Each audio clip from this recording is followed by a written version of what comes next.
நண்பா, நான் தான் உங்கள் என்றும் என்றென்றும் உங்கள் எம்எஸ். சீனாவில் மிகப்பெரிய தாக்கம் ஏற்படுத்தியுள்ளது இம்பான் புயல் இன்னும் உருவாகவே இல்லை. அதுக்குள்ளே 300 நாட்கள் பெய்ய வேண்டிய மழை வெறும் 3 நாட்களில் பதிவாகியுள்ளது. 30 லட்சம் மக்கள் பாதிக்கப்பட்டுள்ளனர். அந்த வீடியோ பார்ப்போம். சீனா வரலாறு காணாத அளவுக்கு மிகப்பெரிய தாக்கம் நிலவி உள்ளது.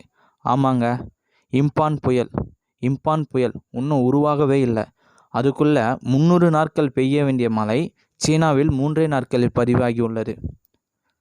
அதன் பாதிப்புதான் சீனாவின் மத்திய மாவட்டம் முழுவதும் தலைவிரித்து ஆடுகிறது என்று கூறலாம்.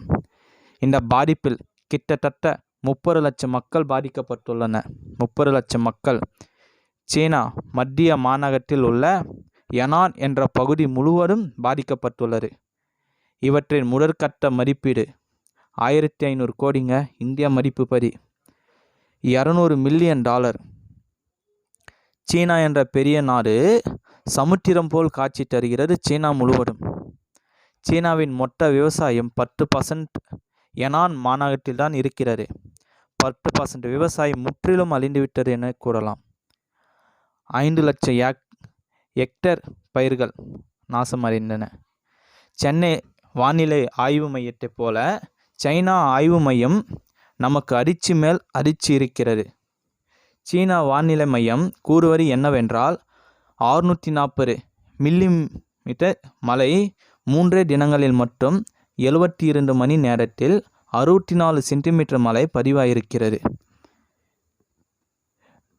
இந்த எவ்வளவு என்று பார்க்க வேண்டுமென்றால் அப்போது பெய்த மழை 32 சென்டிமீட்டருங்க. சென்னையில் மழை பெய்தது.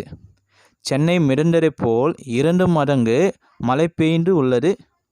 யனான் மாநகரம் தண்ணீர் மாநகரமாக மாறியுள்ளது. சீனா தண்ணீர் தேசமாகிவிட்டது. மிகப்பெரிய நாடு சீனா. இப்போது அது தண்ணியில் மிதந்துன்னு இருக்குது. அங்கங்கே சாலைகள் உள்ளே போயின்னு இருக்குது. அப்படியே உள்ளே போயிடு.